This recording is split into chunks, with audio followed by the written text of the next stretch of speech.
Hi, everybody. So give me 1 second. I'm going to make sure that we are good and all sound is on and all that good stuff.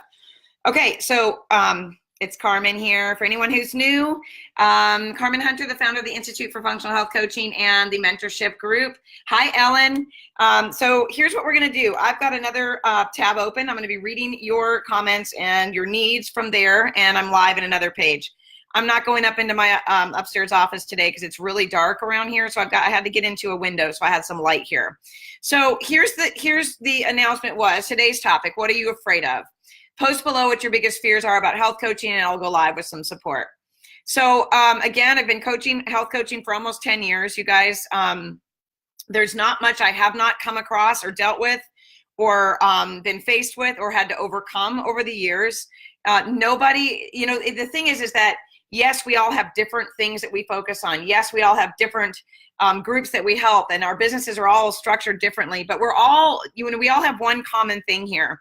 We're working with people, and the people that we're working on are usually very sick. They have chronic conditions. They have problems. They've been to many doctors and they haven't gotten their answers. So the commonality that we need to remember here when we're talking about fears or, how our business is structured and things like that is that we are all working with people that need us, right? So keep that in mind when you're listening. And when I'm speaking to someone else's fears, it could somehow, maybe help in the area that you're dealing with, fears and worries as well, or low confidence, things like that. Hi, Michelle. Okay, so here we go. I'm going to go back to the page. And if you're watching the replay and you need some support, put it in the comments and let's see what we can do for you. Okay, so it starts out with Kelly saying, I feel called into service and know this is what I'm supposed to do with this next phase, but I'm afraid I will not find enough clients to help financially support my family. Also, I worry about retention of clients and finding new ones to replace those that no longer want or need my coaching. Pricing, why do I always feel uncomfortable with the idea of charging and talking about this? Trying to figure out how to charge fairly, but I'm not sure what that looks like. Thank you so much for your live videos. They're so inspiring. I need a lot of tough love talk. Kelly, you know what? I'm so proud of you, first of all, for even saying that you need the tough love talk, because a lot of times one of the biggest holdups, and Cheryl is agreeing with you here below your comment, one of the biggest holdups with people that gets them stuck is that they don't know that they need some tough love, that maybe somebody has been a little too gentle with them and pointing things out, or maybe they haven't had someone objectively come in and look at what's going on with them from a personal and business standpoint. So I'm the perfect person to do that, because it's one of my favorite things to do is to help you guys move past the hurdles that you're facing. So the first thing is this, and I want you to remember that your first sentence says, I feel called into service and know this is what I'm supposed to do with this next phase in my life. So instead of the comma that you have there, Kelly, you should have a period, okay? Because you have comma, but I am afraid I will not find enough clients to help financially support my family. So you follow up this really amazingly positive statement about what you know you're supposed to do and how you feel about what you're going to do. But then you tag on this negative, I'm afraid, not find enough. So what this indicates to me right off the bat is that even though you're confident and passionate that this is what you're supposed to do, there's a mindset thing that's popping in here and derailing you. So we need to figure out, before I go any further with your question, we need to figure out, what is it that's derailing you? What is that piece that keeps coming in and taking over that positive aspect, right? We all have something like this that happens to us. We could say something like, in 1 minute, we could say, oh, I love the way that this dress looks on me, but my butt looks big. Okay. We could say, man, I really killed that workout today, but I should have done better on my double unders. Okay. So it's not just business that this happens with for the most part in people's lives. It's happening on a personal level, and it's bleeding into your business. So I always tell people, before you start looking at the business aspect of what's happening here, you need to step back into your personal life and find out, where are you doing the same thing in your personal life? Where are you saying, I'm such a good mom, I know exactly what to do here, here, and here, but I could be better at baking the baked goods for the classroom, blah, blah, blah, blah. Do you see what I'm saying here? So I want you to go back into your personal life, and I want you to look at where you're doing this personally. Because the first thing that we have to do if we want a successful business is we have to fix the personal shit. So Again, let me go back to the other screen, and let me just clarify. Knowing that you're called into service and this is what you're supposed to do, that's like one of the biggest hurdles people have is should I be doing this? I don't know. But you already know that, Kelly. The problem is where you do the comma, and then you go, but I'm afraid that I will not find enough. So there's a lot of lack in the second part of your comment there. So I want you to go into your personal life, and I want you to find out, where are you doing this personally as well, where you're super positive and confident about something in your personal life, but then there's that negative mindset that just jumps right in and kicks that positive one right out, okay? So go there.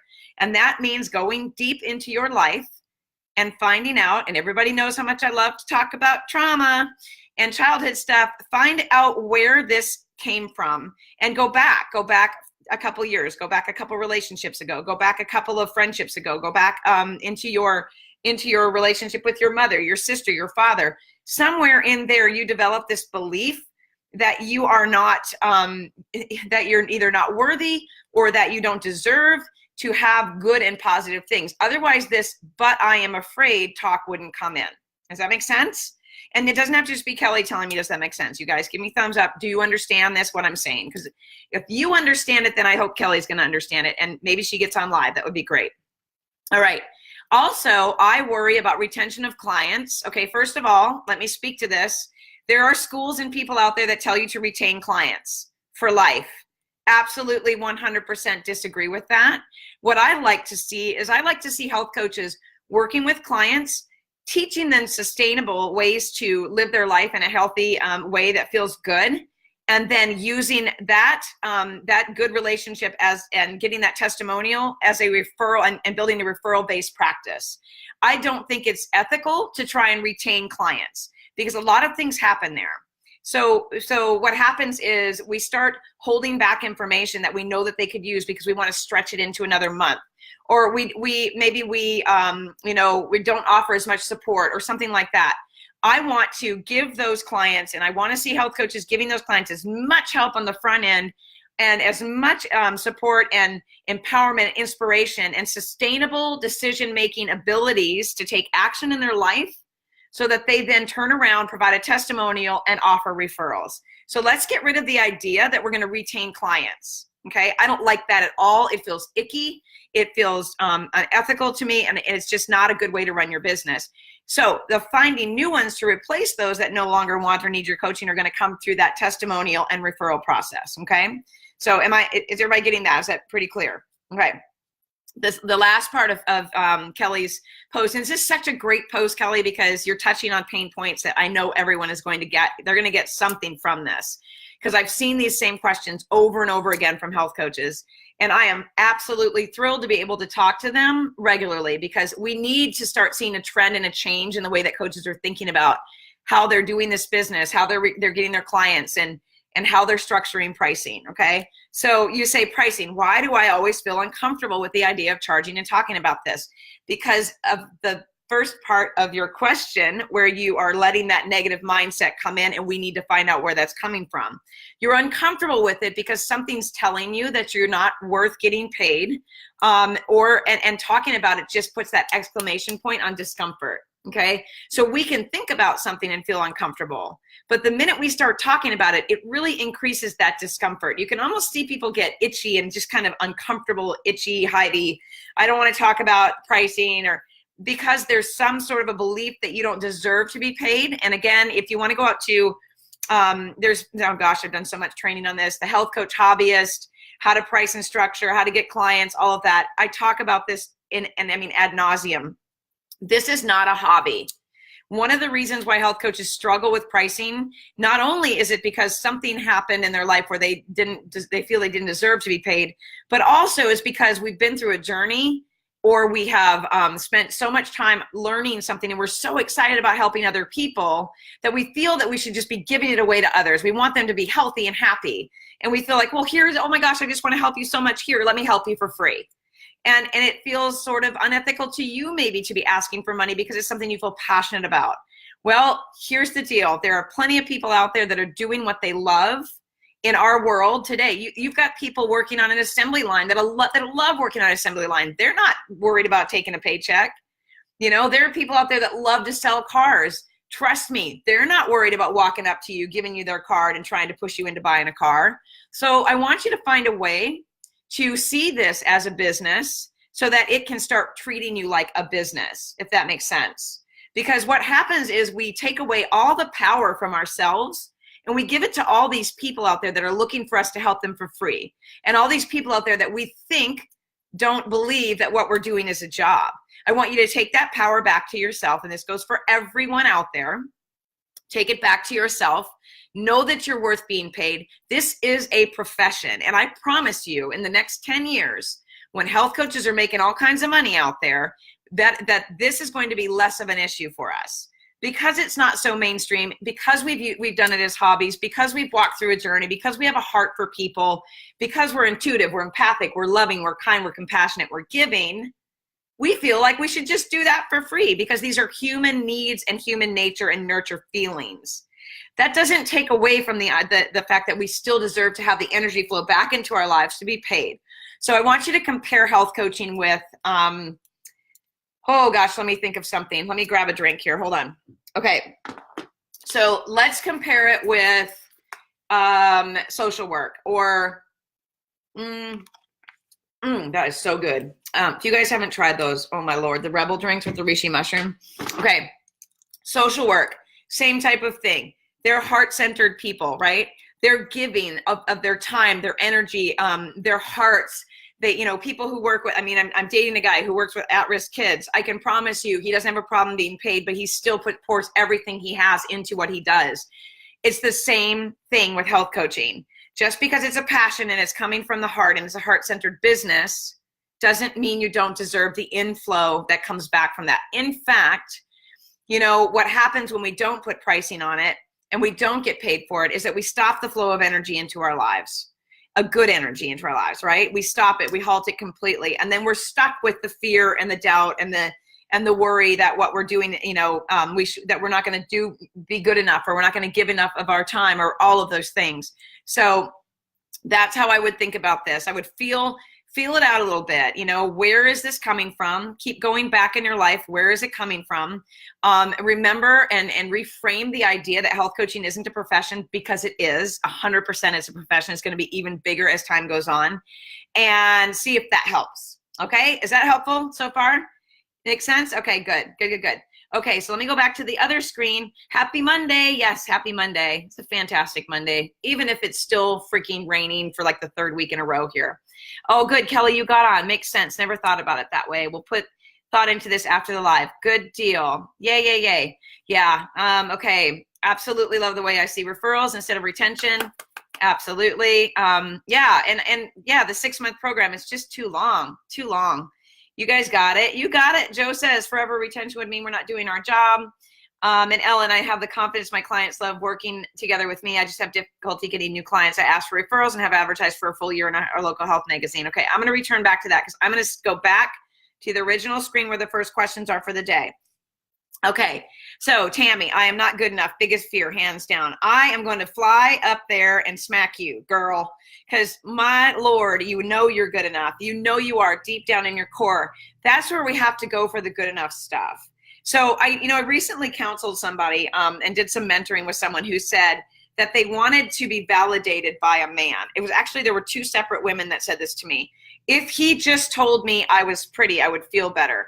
If he just made me feel, if I just had a man to say that I was good enough, then I wouldn't feel so bad about what my husband's doing with this young girl. So the thing is we're looking outside of ourselves to be validated that we're good enough. And so the thing is this, is we can look everywhere we want. We can look outside of ourselves 100 times. You will never feel good enough until you look inside yourself and that you validate yourself and that you know no matter what happens to you, you're going to be fine and you are enough, okay? And I can promise you, after what I've been through and how I've allowed someone to take my power away and devalue me, and all of those things have happened in my life over and over again for many, many years. And it's not just in my recent happenings. I have allowed people to take my power away for most of my adult life.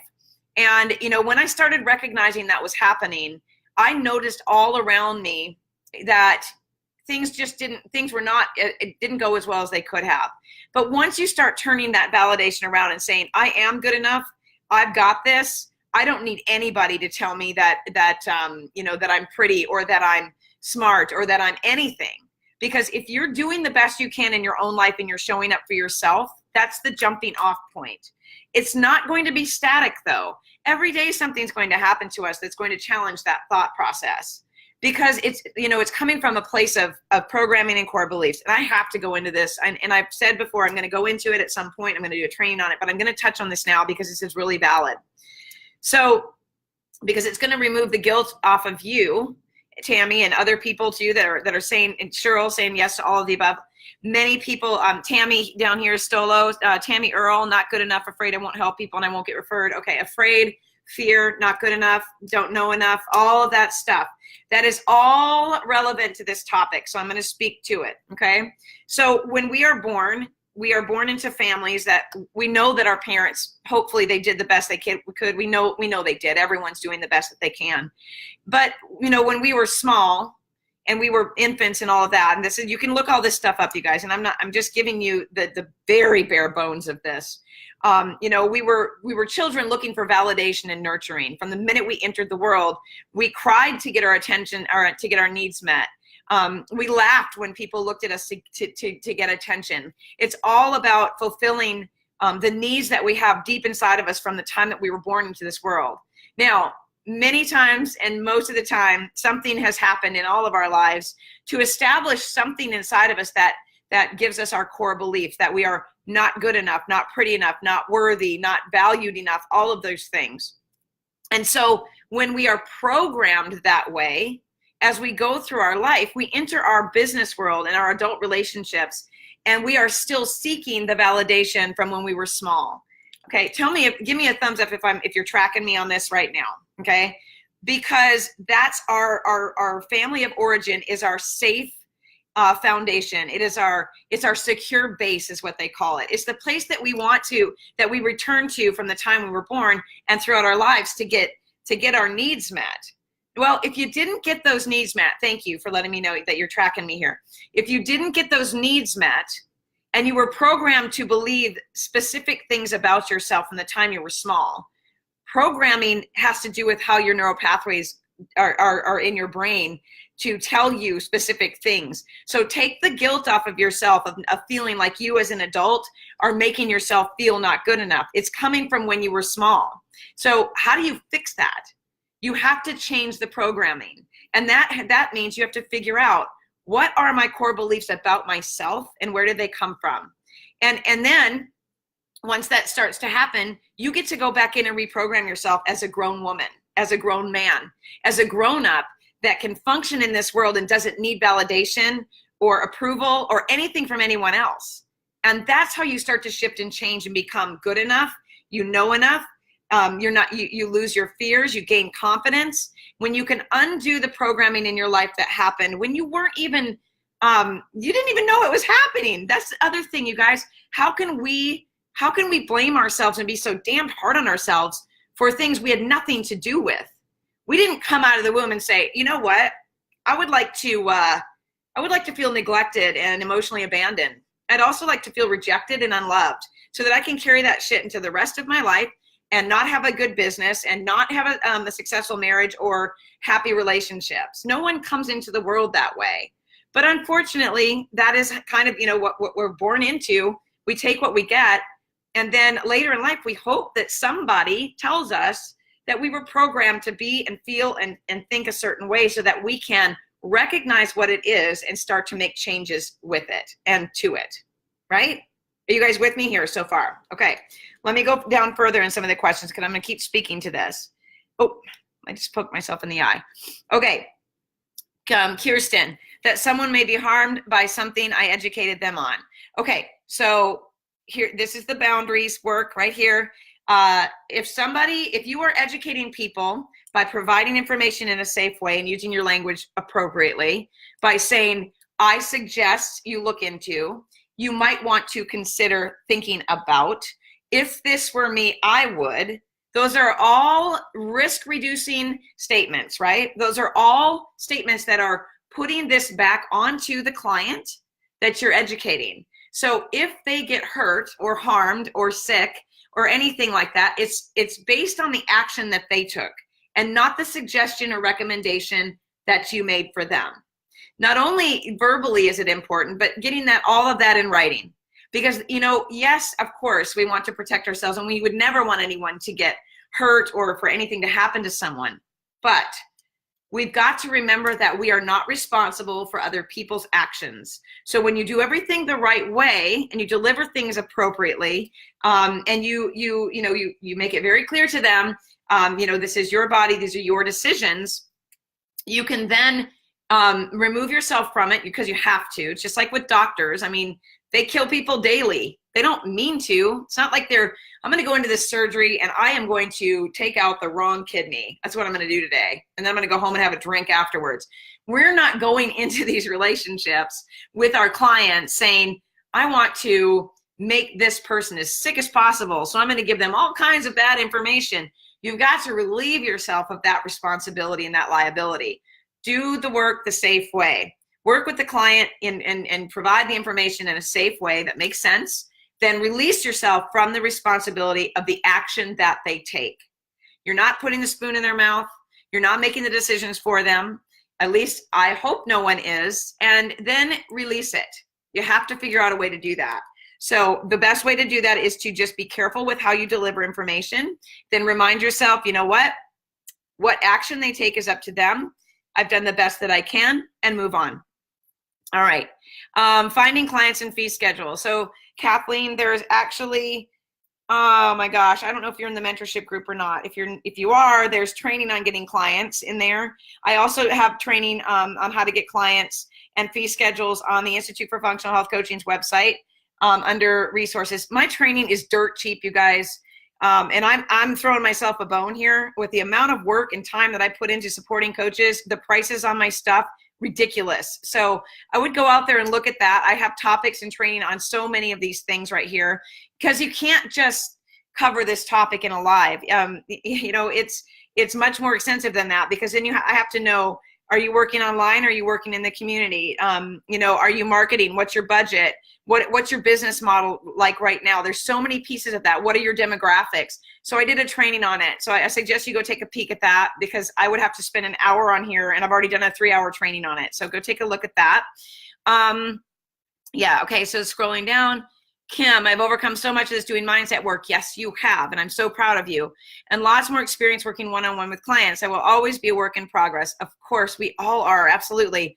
How far I have become, because I'm not afraid much anymore. I'm so happy to hear this. Oh, you're very sweet. Following Carmen's teachings, using safe practices, everything she teaches, the fear is gone. Yay. Yes, I do tend to be fearless. I haven't always been this way, but you have to develop a method of overcoming the things that scare you. You just have to if you want to make it in this business, for sure. Okay. And then she's guiding Gina in the bottom. So Gina, just FYI, you know, there are a lot of people that don't believe they are enough, and we've covered a little bit about that already, but that also trickles into the money stuff too. You know, that trickles down into the money thing. If we don't think we're enough personally, we don't think we know enough to help people, then why would we think we are enough or we deserve to be paid? It's all relevant. It's all relevant. It all means something. Okay. Now, see, Natalia, one of my biggest fears, I won't be able to get clients, or if I do, I won't be good at health coaching, won't be able to help them, won't get good reviews. Whoa. So biggest fear, and then won't, and won't. So those are all, that's all negative talk. On another note, I found a way to maybe ease getting the clients part with going to esthetician school and converting clients from aesthetics to health coaching, but I'm scared I won't be good enough. I won't be good, and I won't like touching people, and I won't use. Oh my gosh, Natalia, I want you to go back and read your post, because this is all screaming some sort of something from your past is happening here. There are a lot this is just all a clump of negativity about yourself and what your abilities are. You are so smart, and you have so much up here. I know, I've known you for a while now, but I want you to uncover this and not think about your business in the sense. I want you to go into your personal life. The first part of this video, if you're just catching it or whatever, I want you to go back to the very beginning of this. there's got to be something you've got to undo on here with the negative thought process, because that word is everywhere in this post. And you know, a biggest fear of getting clients, you can get clients. I mean, there's all kinds of training on how to get clients, and you won't be good at health coaching. Lord, the only way to even learn how to get good at health coaching is to absolutely do it.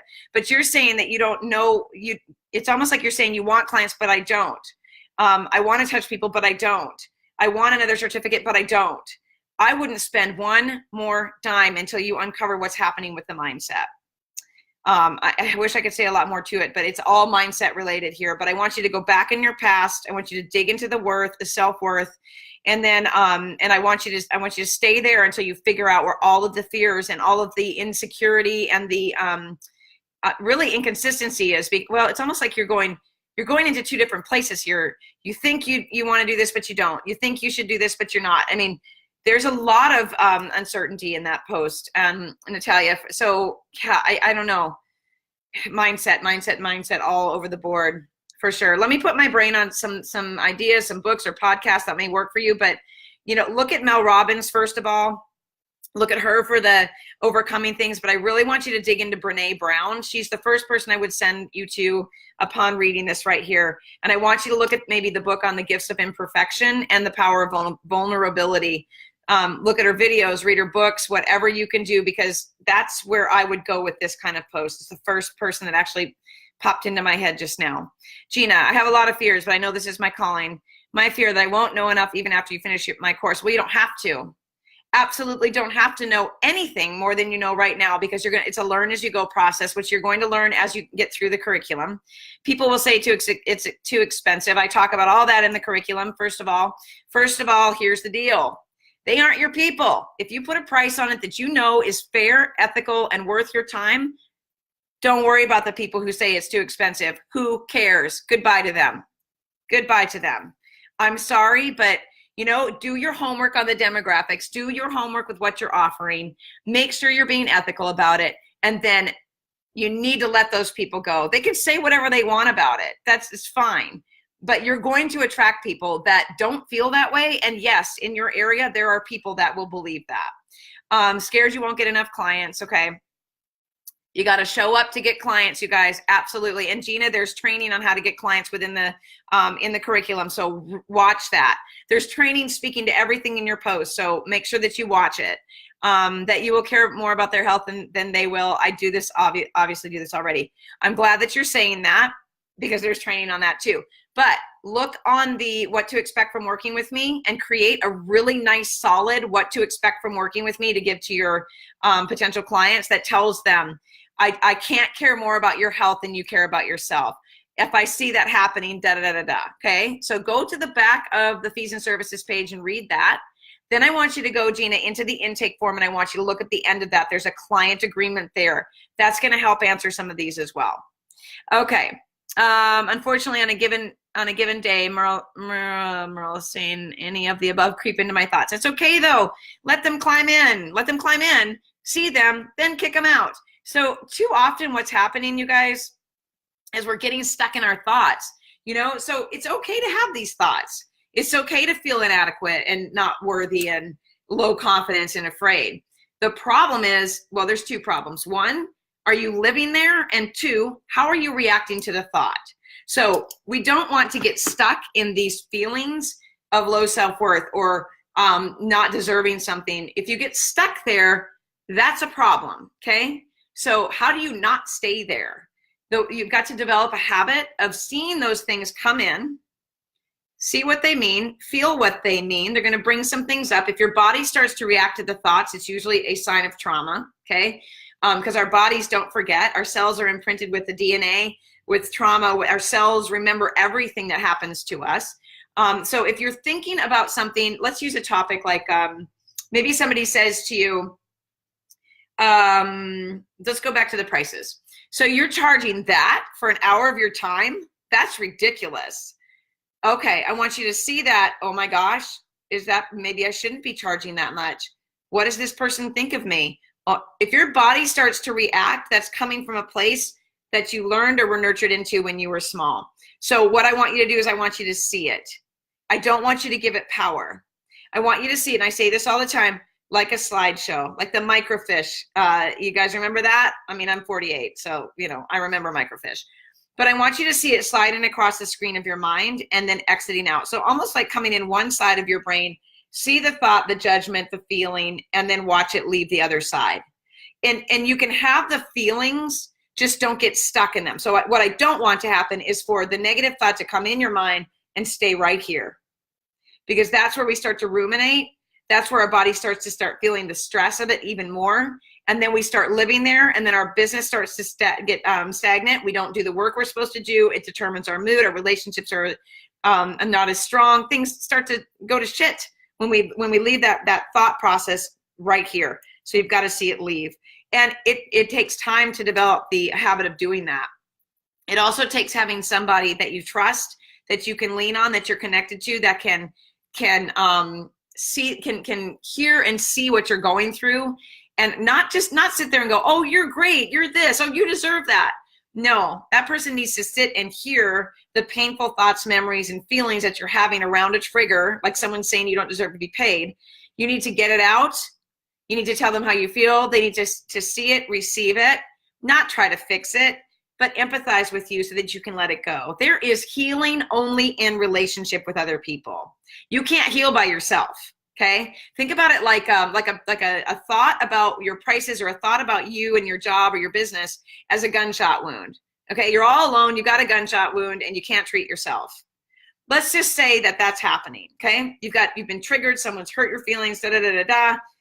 What would happen if a trusted friend came in and said, oh, let me help you with that? You can start to heal. You can get the help that you need. You can't do it without somebody else coming in to help you, period. And that's with all of this stuff, okay? All right. I got about 12 more minutes and I got to get in the car. Go get my kid. Aaron says, I judge myself. I'm not happy with my weight. I wonder how I can help others when I'm not happy with myself, or for that matter, following my own coaching advice. Well, Aaron, I can tell you, because I still have Hashimoto's, thyroid problems. I take a little 25 microgram capsule every morning, just to kind of maintain my thyroid status. I feel fantastic, but does that mean that I'm not qualified to help people with thyroid problems?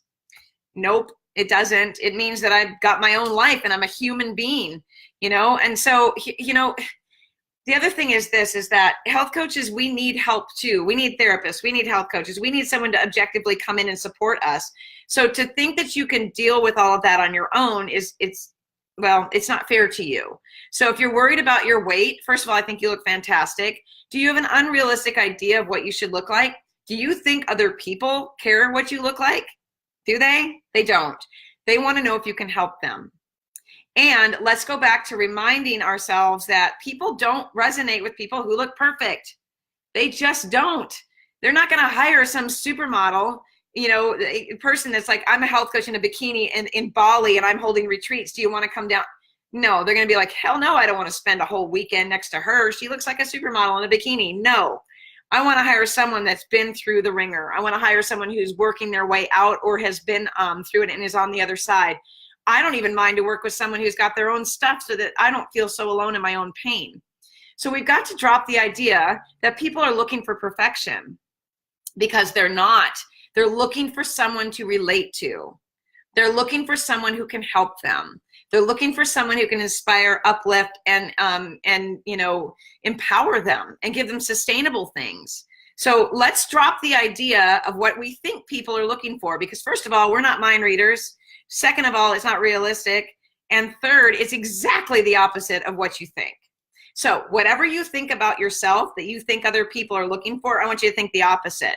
So if you think they're looking for some supermodel, beautiful person with perfect skin that never had a problem, that eats vegan and has green smoothies every morning, I want you to think the opposite. They're looking for someone who sometimes eats potato chips that are cooked in canola oil. They're looking for someone who is doing the best they can to walk their walk, but sometimes falls off. They're looking for someone who maybe has some cellulite or a mom tummy or thinning hair or has dealt with something. They're looking for relatable people. And that's us if we show up that way. So if you wait until you look perfect, or you've lost a specific amount of weight, or you're hard on yourself way too often, You know, if you wait too long, you're not going to be helping all those people that are already out there waiting. I mean, you got to see it like this. Well, you should see it like this. I'm not telling you you have to. That's your choice in your yard. So try to see it like this. Try to see it like you are this person that is imperfect in all of the ways that you think you're imperfect in. And then I want you to see a long line of people that are also imperfect. Would you judge those people for the way that they look when they come to you? Would you judge them and say, you shouldn't be eating at Wendy's, you shouldn't be eating at Arby's? Why would we judge ourselves if we wouldn't judge someone else? So, you know, we have to flip it around and remember that we need to start talking to ourselves like we would talk to our children, our elderly parents, or a client that needs us, and stop talking to ourselves as if we're supposed to be superhuman health coaches that do nothing but eat vegetables all day long and go to bed at 7:30 at night and get all the sleep and exercise every day. We got our shit too, you guys, and this profession only lends itself to some even more problems sometimes if we put so much pressure on ourselves to be perfect. All right, so let me look over here. Kelly, bingo, that's exactly. I'm wanting to help and serve and give it all away for free, but I can't do that. And you shouldn't. You shouldn't. I'm just reading comments now. Ellen, I agree, and I found early on the ones who got it free quit. I've done sliding scale, but they have to pay. They need to pay to have buy-in commitment. Yes. Hi, Dawn. Kelly, yes. Okay. Camille, hi, Camille and Elaine and Nicole. Tammy, I feel the same way about all this all the time. I know, and you know, again, it's coming from when we were raised. It's coming from how we were raised, and it doesn't mean we're going to blame our parents like you're terrible and all. No, we just need to know they did the best they can, and how do we undo the programming that's affecting us today? I started with hold on. You okay, buddy? Hold on, you guys. You're good? Okay. Sorry, all three of my dogs are laying here, and one of them looks a little weird. Anyway, so I have a very open relationship with my parents, my mother especially. And I've told her before, she said things like, well, you just this or this. And I've said, no, wait a minute. Nope. I don't want to hear about what you went through when I was little. I'm talking to you about what hurt me. I'm talking to you about what I feel is causing this problem. And she's always open to receiving. She'll say, oh, okay, go ahead. Because there's been times in my life where I have, thought back and I've reached out to her and said, you taught me to do this behavior that didn't serve me as a grown-up in my marriage or in my life. And I'm not blaming you, and I love you, and I forgive it, and all of that. But I need to express to you that this is where this behavior came from that no longer served me. And she's tried to pop in a few times, bless her heart, with, well, I had 2 young children, and I've had to say gently, it's not about you right now. If you're open to hearing what I need from you, I want to continue. But if it's not something we can talk about, then I'm going to go ahead and stop the conversation. That's standing up for yourself. That's speaking up for yourself. If you can do that with your parents, that's the first step to being able to release that feeling that you weren't good enough for them. Because I can promise you that you were. They just didn't know how to nurture you to feel that way. It's coming from programming, you guys. I'm telling you. Yeah. See, look at all this, you guys. The not good enough thing hits me too. Especially when I see other coaches with 4-year degrees. I don't have that. You don't need it. And for some reason that makes me feel I don't know enough. Yes, you do. I hate that. I always say in my house, I only have certifications, not degrees. I am going to knock you out, Dawn. Degrees don't mean shit. They don't mean anything. I know plenty of people with degrees that don't know one thing about relating to people or how to coach people, and they don't have the skills, period. It doesn't matter. And again, over and over, I repeat the same thing, that this really big name in our industry, and I wish I could remember what it was. I may reach out and see if somebody can remember from a few years ago. Said, he said, they don't care about what's behind your name. They care about what you can do for them. Stop worrying so much about that crap, because it doesn't mean anything. Now, when you're going to have surgery, of course, it's important how many letters are behind their name and things like that. We are health coaches, and if we're staying in our lane as health coaches, oh, did she kick you off the, I'm sorry, did she kick you off the couch? Then it doesn't matter. You stay in your lane, you use your passion, use your knowledge, deliver it safely, be the person for someone else, hold space for people, really hone in on those coaching skills, and stop worrying about letters behind people's names, and stop looking at those people with 4-year degrees. I tell you what, I'd go up against them any day in how to help people. And I wouldn't be afraid of it, period. Okay, Jennifer, yes, we learned this early on in school for coaching. I love this. I learned so much about myself and my childhood beliefs. Core beliefs and programming, you guys Google it. Core beliefs and programming, childhood programming, trauma, all of it. Lauren, believe this 100% have experienced it. I'm not sure what that's related to. Yes, Michelle, those childhood traumas. Yep. I have people coming in, you guys, from all over to see my therapist in Nashville because she's that fantastic. So if you don't have a good therapist to work with you on childhood trauma and uncover that stuff, I highly suggest it. Your past does not have to be your future, right? It doesn't even have to be your now. Your past doesn't have to be your now. Okay, I'm scrolling. Okay. Kelly says, everything you're hitting home, you're talking about today is really hitting home and making a lot of sense. You're so wise. Oh, no, you guys are wise too. And as always, I enjoy hearing your insight. I'm in a year-long program that I love. Yep, I always like your business approach. Feel like something I need more of. Budget is huge. Okay, so go to the Institute for Functional Health Coaching.com and see what's available out there for the programs and trainings that I offer. And then also, I mean, go to my YouTube channel as well. And also, don't forget to listen to the Successful Health Coach podcast because I touch on all kinds of this stuff there, and that's free too. Jennifer, thank you for your videos. You're welcome. Hi, Tanya and Diane. Yay. Oh, thank you, Dawn. You're exactly what I needed today. Thanks for sharing your beautiful self with us and always teaching us great things. Hey, you want to talk about not showing up? Perfect. I haven't even washed my hair. Like I literally have, I mean, I came out of the gym and then this is what you get. I'm not going to get perfect. You know, that's the other thing. Whatever's inside of you needs to come out no matter what. So if you wait till you think you look perfect or you've got the perfect weight or the perfect whatever, you know, you're just holding back your gift, Okay, and I'm talking 100 miles an hour because I got to go get in the car, you guys. I got to go get my kid. Okay, this has been fun. I love this stuff. This is the kind of stuff that I want to see you guys through. I definitely want you guys to work more on digging into your personal life. Find out where it is that it's coming from that says you're not good enough. Find out who in God's name makes you think that you don't know enough. And I don't know. I mean, I don't know. It drives me nuts. Learn as you go. Learn as you go. That is the model that I teach health coaches.